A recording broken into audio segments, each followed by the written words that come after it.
Hey everyone, welcome back to the Matt Report. If it's your first time listening, where the heck have you been? It's the #1 WordPress business podcast on the web.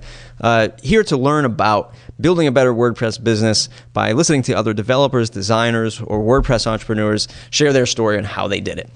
Today, none other than James of WP Valet, an amazing interview talking about scaling a support business with WordPress now powering over 20% of the web. Not an easy task. It might sound easy. Oh yeah, big open market. Let's go for it. We're going to listen to how WP Valet and Mason and his team have done this so far. Really leveraging data and making sure that you're tracking everything from phone calls to time that tickets stay open, response times. More importantly, what pricing works the best for doing support contracts and doing monthly recurring revenue, that kind of thing. Tremendous episode. If you want to join in on the fun, mattreport.com/subscribe. Join the mailing list. Tell your friends, family, and colleagues that work in the WordPress world and looking to build a better WordPress business. That's the best place to join in on the action. If you want something more, mattreport.com/join. Use promo code MattPro10 at checkout and sign up for just $10, and that's going to get you access to private forums, special members-only content, monthly webinars, and all the fun stuff to help you build a better WordPress business. Other than that, thanks for all the 5-star reviews on iTunes. Really appreciate that. If you can keep doing more, I'd be even more happy. WordCamp Miami in May. I will be there 9th through 11th doing a podcast panel with a bunch of awesome other awesome WordPress folks and doing a business talk on Sunday. So if you're around that area, check us out, WordCamp Miami. Other than that, I hope you enjoy this episode with Mason James while you're running, jogging, in the car, at the gym, cleaning your house, cooking food, whatever it is that you're doing. Matter of fact, I'd love to know. Head on over to the site, Mason James blog post, and leave a comment. Where were you when you were listening to this? Were you developing a WordPress site? Were you out for a jog? Let us know and become part of the Matt Report community. Thanks, everybody. Hey, everybody. Welcome to the Matt Report. Today, with my guest, Mason James of WP Valet. Mason, welcome to the show. Thanks, Matt. Glad to be here. For those of you who don't know, what is the show all about? It's the #1 WordPress business podcast on the web. There's only 2, but I'm #1. So it's really easy. I'm just kidding. I like to give a dig to my competition. So what is the show all about? We talk about WordPress entrepreneurship, invite on some proven entrepreneurs who are just starting out, all walks of life, marketers, bloggers, service providers, developers, theme creators, things like that, and tell us about their journey using WordPress and running a business. WP Valet, WordPress support, not an easy business by any stretch of the imagination. Before we get into that and how you run that business, who are you and what do you do? My name's Mason, and I am the wearer of many hats for WP Valet. Yeah, we've been doing that for it'll be 2 years in about a month. Be 2 full years that we've been doing that, and yeah, it's been a wild ride, but it's been a lot of fun too. And we manage WordPress sites. We provide monthly support packages, so assisting with everything from updates and backups, but also just the general advice questions that come up. You know, the things that, as a site's running, there's just invariably things that need to change, or something that isn't quite right that people want adjusted, and we just help out with that on a regular basis. That's awesome. I'm sure you didn't jump into the game thinking this is what I want to do. Sort of, what was the genesis of your WordPress experience? Did you take the typical route of helping somebody build a website, and then it just kind of spawned from there? Yeah, well, so my brother and I had a video production company, and we were doing local commercials and some smaller shoots, and everybody wanted to get their video on the web as well.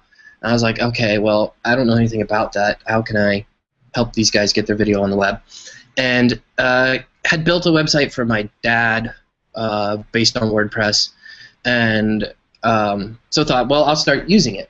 And actually had a client that had 3 different facilities in the location, in the local area, and they wanted to do like a network of those 3 sites, which is probably like, it's way overkill to go with multi-site. And this was back WPMU, I think it was 2.8.4, and but I went with it and found a great community around the MU forums. Ron and Andrea Rennick were awesome. They were so helpful to me those first couple of years, and then got involved with WP Dev and ended up being a support rep there. So support's always been kind of part of, very early in my history, that's a part of it. But that was my first interaction with WordPress, was actually doing that multi-site, and yeah, just kind of went from there.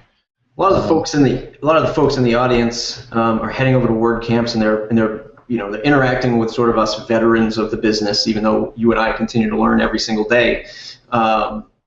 They're looking at, how do I make a living doing this? They're sort of getting their feet wet by doing the same thing you and I did. We helped a cousin's friend get online or something like that. Yeah. You remember from that story that you just told, how much you invoiced the client, how much you got paid, and then when you said to yourself, you know what, I can do this as a real business, or I can make this a career. So for that project, it was like nothing. I think it was 3 sites, all basically the same template, just 3 different locations with a different set. It was a mental health facility, so they had different doctors at each place, and that was really the only difference. I think it was like $700, maybe $750. It's on the high side of starting. Yeah, which I mean, hey, at the time I thought it was cool because I was just doing it. It wasn't a career option. But the team that I was working with for video production thought that was pretty cool, and they were building some Flash sites at the time. All of the sites that they were building and doing video in were Flash based, and of course this was before the iPhone and everything like that. So there was a lot of the web that was still Flash. So I was like, well, I think I could do this stuff in WordPress. And for whatever reason, they were like, okay, well, give us a theme in WordPress. And so I just thought, well, I'm gonna go for it. I'm gonna try it. And I think that theme, I want to say I got $1,000 for that theme. Which, embarrassingly, I'm not going to give the URL. It is still online today. They added some posts, and it's just sitting there, but it's still alive and well on the web. But doing that theme kind of made me go, you know what? I think I could do this on a regular basis. This is a lot of fun. There's a lot to learn, but the community support was strong, and so I didn't feel completely like an idiot or lost when I had a question that I couldn't discover on my own. And yeah, I thought, you know what? I think I could do this. I could start building sites for people. That's awesome. I do want to fast forward to the launch of WP Valet. There's a lot that I want to get into. Sure. Things like scale. Managing expectation with clients. Partnering with folks like Automatic, or being recommended from other hosting companies. There's a lot that I think the audience can kind of get from this, be it in their own service business or plugin or theme business or whatever it might be. Let's talk about day one of WP Valet. Was it just you? Did you form the company with a team? What was that like? So my right hand is a guy named Eric Hohenschelt, and we partnered in the company together from the beginning. He's a co-founder of the company, and I had done the freelance thing and had been building websites for folks, and the problem that I was running into was that you set them off with the WordPress site, and it's so easy to get started. It's just, man, you roll in, and oh, okay, they get it, and they're rocking it, and then 6 months down the road, they're coming back to me and they're saying, Mason, my site's having problems, and I'd go and I'd look, and they installed like 3 SEO plugins because one's good, 3's got to be better, and so they've got that rocking, or they've just added some plugins that have hard-coded versions, jQuery, and just problems come up because it's so easy to get started and so easy to add a plugin or modify the theme that people get curious and they kind of go for it. But with a business website, that's pretty critical, right? If it starts to have problems, or if you're sending out your email newsletter and it goes down every time, you're in trouble. And so folks were coming back and asking for ongoing help, and I didn't have bandwidth to help them, right? Like, no, I'm on a new project. As a freelancer, you go from one project to the next, and that bothered me. And I started looking for a place to send those people, and we didn't find one. And you know, I started talking to a few people, and so Eric and I started WP Valet, and we really didn't have any idea what that was going to look like, other than my thought when I started this was I didn't want to have 2,000 people at $10 a month, because I'd done support. I'd run the support team at WP Meet Dev. I knew what the $10 a month customer looked like, and I wasn't interested in that. So we tried to look objectively. What are our costs? What's the time investment that's going to be required here? And use that to come up with realistic pricing. To say, hey, you know, to pay the bills and to really be available to you, this is what we think it's gonna take.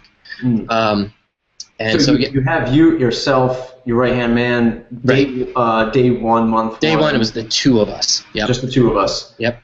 What was your monthly price at that point? We started out with 3 plans. We've changed it so many times since then. I think our lowest plan started at $450 a month. Mm-hmm. We called it agency. Now it's something completely different. $450, $900, and then we had an enterprise option, which was for multi-site based on need. Mm-hmm. I want to just pause for a second and say that some folks in the audience might hear that number and be like, holy hell, how do you charge that? I only charge $500 to build a site for this person. Right. You're giving them this monthly support on that rate. My clients would never pay that kind of money.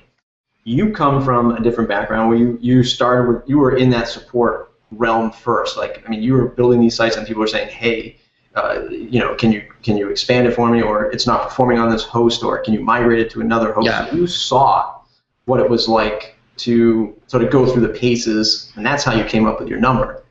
Right. And specifically, I mean, we're looking to fill what I think is a big gap in the market, right? Like, if you look at what WP Engine is doing and other managed WordPress hosting companies, their top of the line package, where they end is $250 a month, right? But they're not going to answer every WordPress question you have, right? Like, they have to scale as well. So if you have an issue with your plugin or theme, at some point they have to go, you need to hire a developer. And that sort of caps at $250 a month, right, and the level of support that they do. And then you look at the other end of the spectrum, and you look at something like VIP WordPress, or companies that can afford to have a CTO on staff full-time doing, paying them salary to just run this WordPress site for them. That's going to be several thousands of dollars a month.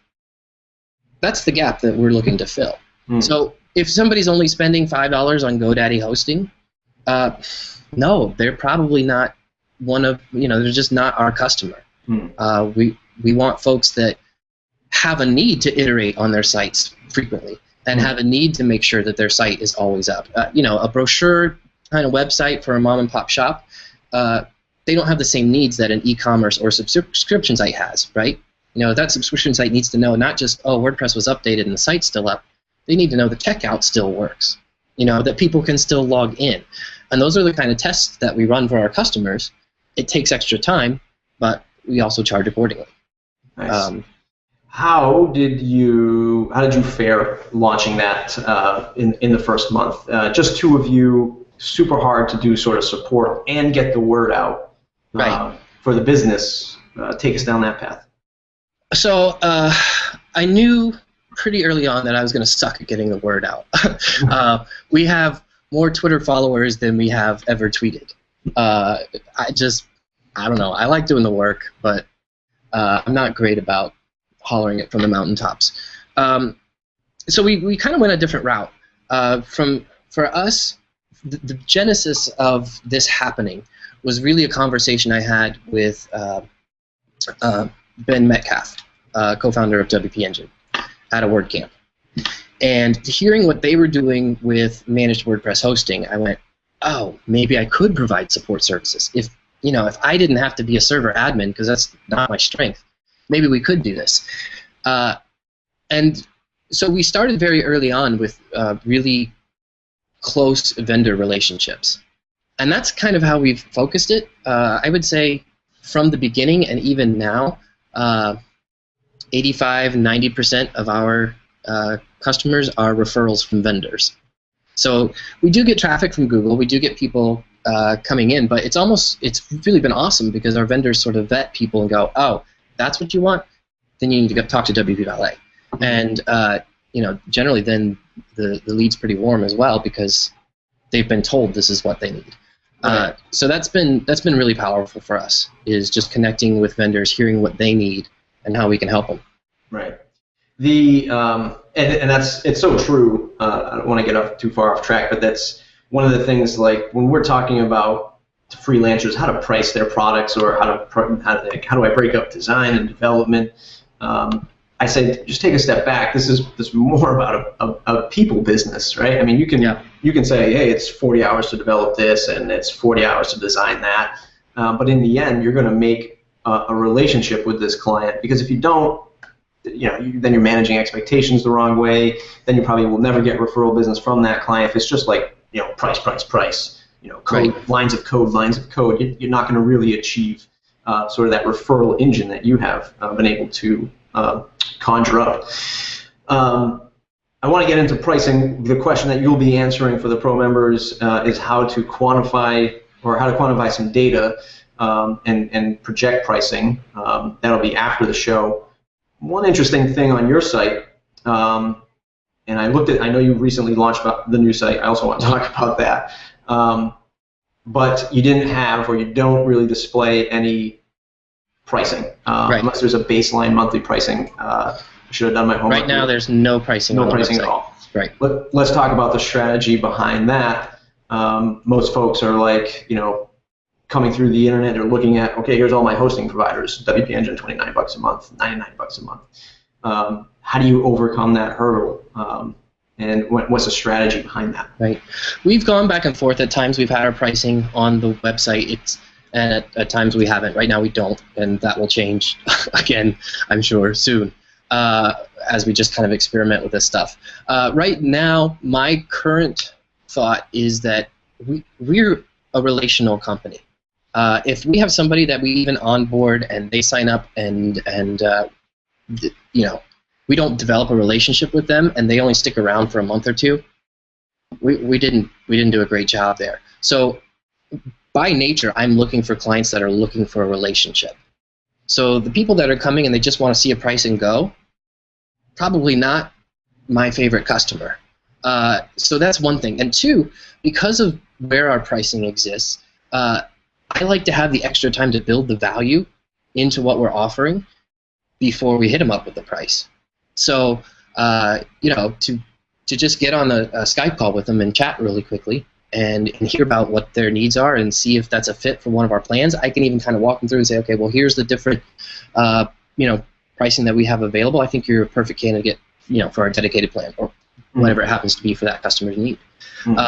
Generally, they appreciate the FaceTime. They appreciate getting to talk to somebody on the team, and it helps us kind of see, okay, how do we, like there's customers that we know right away. Okay, if we take them on, they're not going to be around long.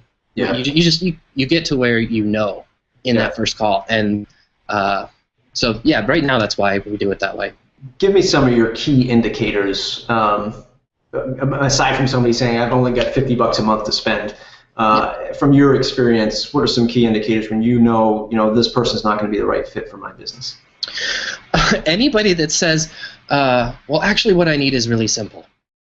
That is just such a dead giveaway that they don't have a clue what they're talking about. Because if it was super simple, they'd go do it themselves, right? Like, no. So I'm kind of looking for somebody, good indicators are that they go, we know we don't know WordPress. Like, we do our business very well, but we really need help with WordPress or, specific solutions that they go, we just want to be hands-off. The guys that, and I love these guys, and we have several that are successful clients, but, the guys who have built the site themselves and it's grown and it's blossomed, a lot of times they're used to diving into the code.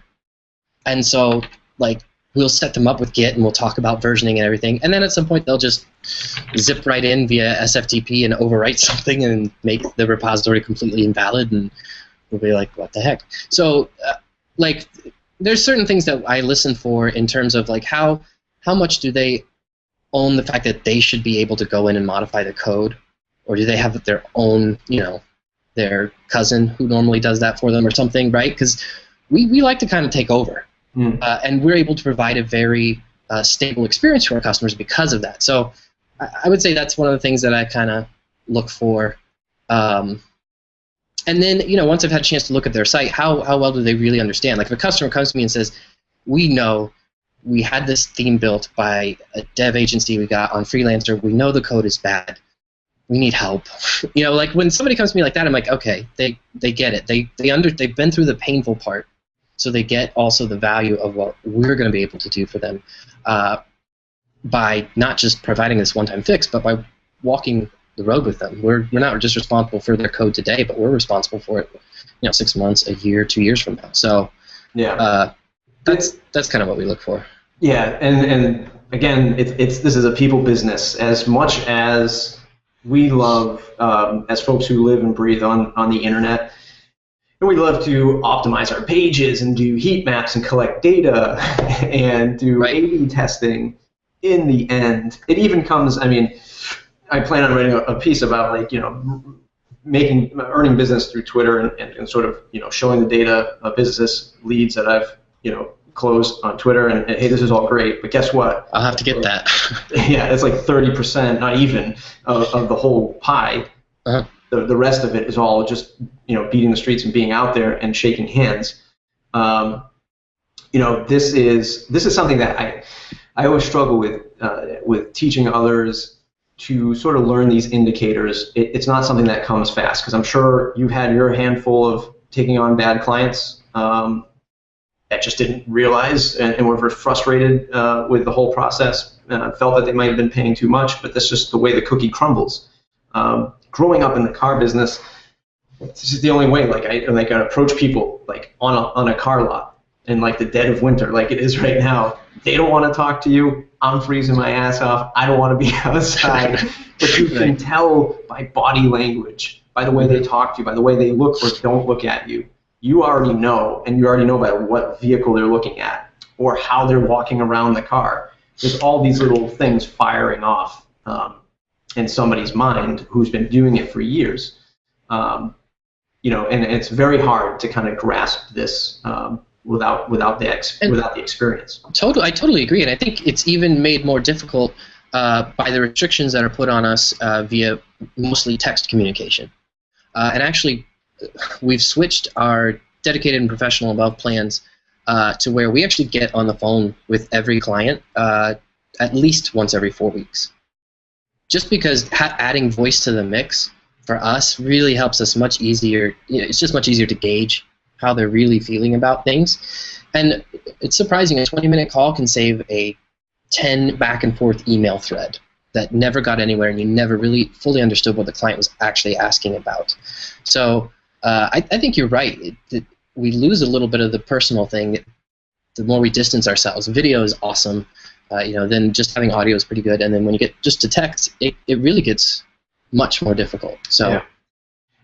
You present the perfect segue to one of the questions from the audience. You just said, hey, we pick up a phone. There are some people in the audience who are like, oh my God, I would never pick up the phone. I only want to handle it through email because they're not paying me enough. Well, when I say charge higher rates, and then you'll be able to pick up the phone a little bit easier with a bit of a smile. Right. But one of the questions comes, does WP Valet offer an SLA as a standard? Something like you will get an action or resolution within, let's say, 4 hours or so, something like that. And how does this impact staffing?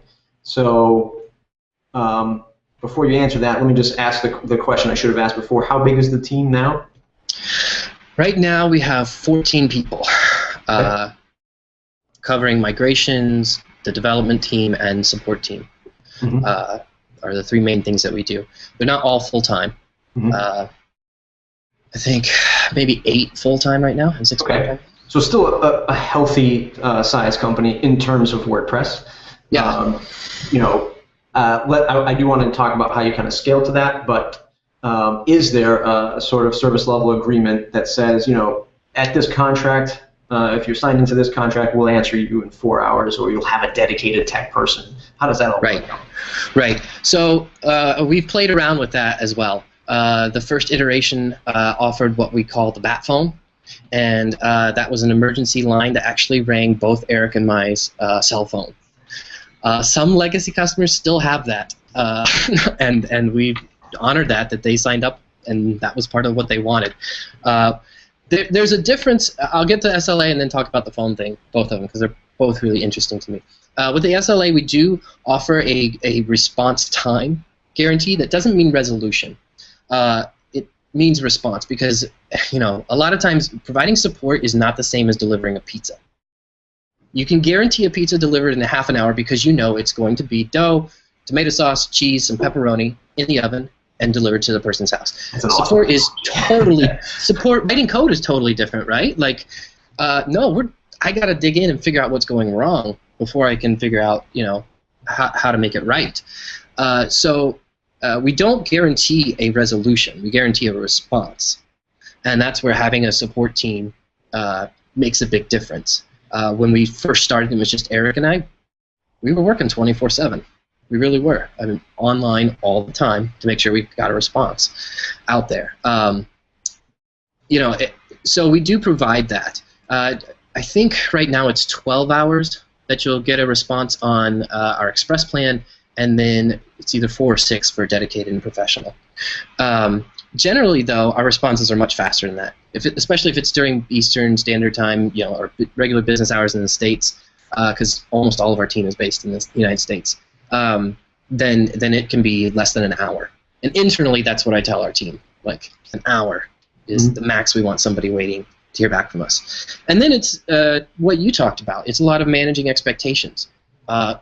Anybody on my support team will tell you the one thing I look for in every single one of their responses is not, and I hate this, you'll hear back from us soon. What the hell does soon mean? Right. That is awful. That is the worst response. No, you'll hear back from us this afternoon, or you'll hear back from us by 8 tomorrow. Or give a very let them know, here's the steps that we're going to take. Here's any steps you can take, and here's what you can expect to happen next. And then they need to follow up at that point, even if they still don't have it quite figured out. Provide an update. Here's what we've done. So that's a lot of just managing client expectations. And that's what we try to do. And most customers get that. Honestly, we've had a customer that this guy is such a trooper. He had a gateway issue, and for 2 months, randomly transactions would happen, and just seemed at random, somebody would get double billed. Wasn't very often, but just everyone. And for 2 months, he hung in there. And that's how long it took us to figure out what was going on. We ended up needing to rewrite a portion of the gateway in JavaScript, and solved it. But it just sometimes those issues take a while. Mm-hmm. And the thing our customers know is that we don't give up. We're going to figure it out. So anyway, I kind of got off topic there, but that's okay. You bring up one other thing, and I want you to. I mean, if we can get to it, the SLA thing, and you sort of did, but I want to talk a little bit more about managing that expectation. Mm-hmm. How do you manage that expectation? Let's say in this instance, it's a gateway thing. Let's say it's authorized.net that's doing that. At what point do you say, Mr. or Mrs. Customer, we can't access authorized.net servers. There's no way we can fix that. We have to rely on them. Would you continue to work with the customer and have the customer talk to authorized.net, or would you facilitate with authorized.net? At what point do you say kind of hands off of us? We do absolutely everything we can. Just recently, one of our changes to the Discuss WordPress commenting plugin, they incorporated into their version. As much as we can, we contribute. If we find a bug or an error, and we can contribute that back to whoever originally wrote the code, we do that because it's better for all the customers. There are cases where we can't, and we've lost customers because we couldn't. But we take every action that we can. We've logged into our customers' Google Apps account to help them sort an email issue. We'll bend over backwards to try to make it happen. But if it is something where we say, look, this is an error with this company, we'll help you craft a statement that you need to send to them, but it isn't something it's not an issue on your server or with your install that we can actually assist with. And most of the time, customers understand that, and we can make it real obvious. This is exactly what you need to tell them. Here's how they reproduce the error. Kind of walking them through how to create a proper debug thing for whoever it is. So we do that a lot. We've done that with wish list member a lot as well. Like, we dig in there. If we find a way to make something better, we submit that back to them. So, nice. I want to get back to scaling the business. You go from 2 to 3 to 8. What was that like? What was it like? Was it a scary situation to say, time to hire a third person? Yeah, so I just I just submitted, we'll see if a speaker application for WordCamp Miami, and it's called like how to manage WordPress without ending up in the fetal position under the piano in the den, because it's terrifying, and it's terrifying, especially when you get more people. We went from 2 people for the first full year, almost like 10 months. It was just Eric and I. And honestly, during that time, I never took even a full paycheck. So, that was just the reality of starting it and what we had to do. Then in, February of last year, I came on board full time, and we hired Kim, who just had a baby on Sunday. That's awesome. And we quickly then went from 3 to 7 or 8. And the reason we did that is we got a lot of work with people wanting migrations. And that really wasn't what we had intended to do with the company, but what we found was, as we were working with vendors, they would come to us and there'd be some kind of issue. Not that it was the vendor's fault or that it was the client's fault, but there's some kind of incompatibility or something that was going on. And so we started approaching vendors and saying, hey, we would just like some experience with moving people to your platforms, because it makes it easier for us to understand what you guys have running and then provide better support down the road. And that quickly turned into a healthy referral business. We did 1 or 2, then we did 6, then we did 10, then we did 12, and now we do dozens every month. I think January we had like 100 requests come in, which is pretty amazing, just for migration. And so we grew from, we developed a whole migration team. And there's 5 guys on that team right now, and that's what they rock out and do all day. So that was the part that grew, and then from there we've expanded our support team and added 2 developers. We added a developer early on, so it kind of went from 2 and 3 to 8, and then to 12, and now 14. And that's not including the other people that we might subcontract, like development to and that kind of stuff. So, are the support hours strictly Eastern Standard Time, like normal business hours, or do you do some of these? Oh, actually, some of these folks have the bat phone plan still, so they could call you. Right, they could literally call me anytime. And we actually, the death of the bat phone plan was a customer that was based in Thailand and legitimately was having issues, but would have to call us every night at 3 a.m. And after about 3 weeks of Eric and I saying, "Oh, it's your night, it's your night, it's your night, it's your night," we just said, we had to let that customer go. Sadly, it wasn't their fault, but we just couldn't handle it. And raise the rate of the bat phone to $10,000 a month. Right. Well, yeah. Well, no. Honestly, even then, I don't. The phone calls are good. Emergency phone calls just get your heart going, and I don't know if there's enough money in the world that I would want to go back to that. But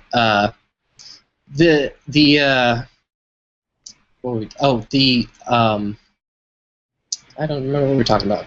That's okay. We're talking about the scale and bringing on more employees and stuff like that. Yeah, so they work like, since we have people in different time zones, all in the United States, we have one guy in Europe, but a lot of our team also likes to work at night. So generally, the support day starts by around 8 a.m. Eastern and closes out about 10 p.m. Eastern. So it's a little more than normal business hours. And then there's an escalation process. So if someone writes in and it's like site down, it actually will send an email and then a text through the support system. So, about roughly, if you care to share, how many customers you're supporting now? Right now on the monthly plans, we have somewhere between 40 and 60. Sweet. And then obviously we have like I said, we've had thousands of migrations in the past year. And I'm sure they can come back for other and a lot of times that's what we like to do is kind of see if they have a further support need after we've set up the site for them. We don't do a lot of custom development, like one-time custom development. We've done that, and it's kind of like the opposite of what we started to do. And if we take those on, it takes the bandwidth away from our monthly customers. So right now, we're working on some solutions to how we can better partner with people in that regard. But right now, we don't do a lot of just like big one-time custom development projects. Awesome. So far, been an amazing interview. I'm going to ask the last formal question of the formal interview. Sure. And that is, what is your biggest challenge facing the company today? Again, is it just the typical growth? Is it the marketing? Is there a particular aspect that's super challenging to you right now? Yeah, I think it is. I think honestly, my focus right now is on our internal process. Honestly, when you go from 2 to 3 people, that's pretty easy. You can still all just chat. When you go to 8 people, you start not to be able to do that. And when you're at 14, you definitely can't do that anymore. So it's really fascinating because it's not like we're a warehouse that deals with parts that have to get out to vendors and we can track inventory. But at the same time, what we have is a knowledge base around our customers, and it's a digital inventory. And at any point, somebody may need a piece of data on the support team, or a developer may need to be able to be credentialed for a certain website, and we need to be able to make that happen very fast. If a customer writes in and they want something developed, and it's something that's only going to take an hour, if it takes an hour and a half to roll out that development, a development install somewhere, get the developer credentialed so that he can have access, work locally, and push to the repo, and all that stuff, and then get the customer to review it, an hour a bit of development ends up being closer to 4 or 5 hours. So we have been working a lot internally to make all of those elements happen very quickly and be able to just be like, okay, here's this task, here's the install where we need it done, this developer has time available, let's do it.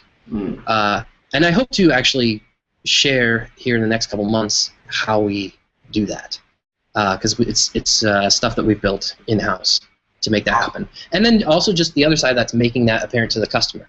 How does the customer know? Right. So while there are services like Basecamp for project management and task lists, Trello, and that kind of stuff, there wasn't anything that we found that really nailed it for people who are providing support on a monthly basis.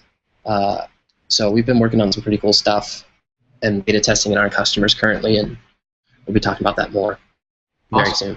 That's awesome. Tremendous interview. We could probably go on for days talking about this stuff, and perhaps we will at some point. Yeah, that'd be fun. So we're going to jump into the last 2 segments of the show. Cool. First, or second segment, or third segment, or whatever this is. This will be what's in your toolbox. What app do you use, or a web service like a Basecamp that might not be known to the internet at large. Nothing's any kind of like special tool that you use to get through your day-to-day. Yeah, I don't know how helpful this will be for other folks, but QuickBase was totally unknown to me. But it's a software by the folks at Intuit, the guys that do QuickBooks. And it's just an interface for creating your own application. And we've used that to structure our knowledge base around our clients, to structure our task lists, and to actually have everybody record their time entries. And then it actually integrates with QuickBooks. So rather than our guys having to track their time and submit an invoice, they just track their time in the system, and every 2 weeks they get paid. So for us internally, in terms of like, because you can define how the relationships work, it's really just up to you. What are your specific needs for your company, and you can sort of build databases that match that need.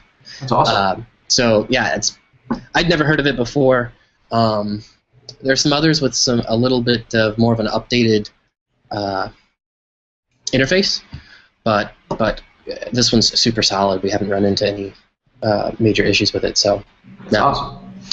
Let's jump into the last segment of the show, which is the ever-popular lightning round, where I ask you a series of quick questions, and you will have a series of quick answers. The one plugin you cannot live without.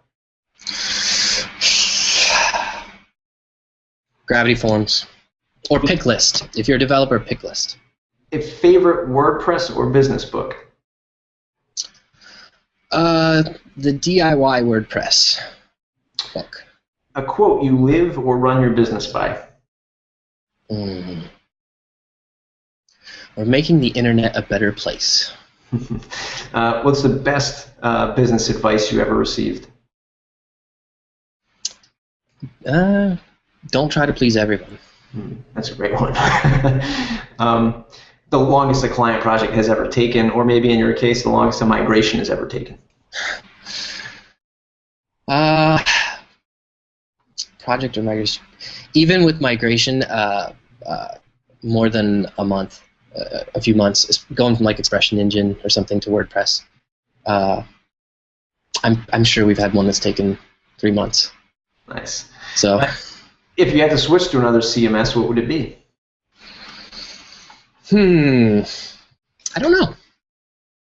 Expression Engine? No, it would not be that. So I really like the folks at Pantheon and what they're doing with Drupal. They're a step ahead of what a lot of people are doing. So I would say Drupal just for that. Who should I interview next? That's a good question. I don't even know the whole backlog of who you've already interviewed. There's only 60, so I expect you to memorize them. I'm going to go with,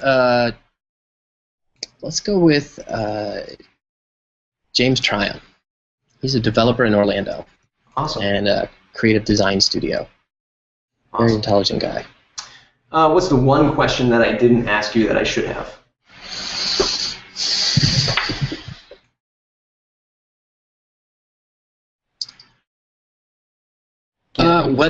Whether we're profitable or not. Yeah, I guess I had assumed you were, but we are. You're not. Feel free to share. No, we are. That's awesome. You care to throw out any kind of revenue numbers? Profit is really interesting, and it's different from revenue. Mm-hmm. So I will say that. We'll save that for next time. Awesome. Hey, no problem. Mason, this has been an amazing interview. Where can folks find you on the web to say thanks? They can find me, of course, at thewpvalet.com. I'm on Twitter as Mason James, and also masonjames.com is my personal site. Tremendous. For those of you sticking around, or for those of you who are Matt Report Pro members, mattreport.com/join. Become a member, or mattreport.com/subscribe. Just join the mailing list for free if you don't feel like taking up a membership. Mason's going to stick around for the Matt Report Pro question, and that's going to be how he looks at data to calculate price. So if you are a member, head on over to the site, and you'll be able to download that snippet of our talk. See you on the other side, Mason.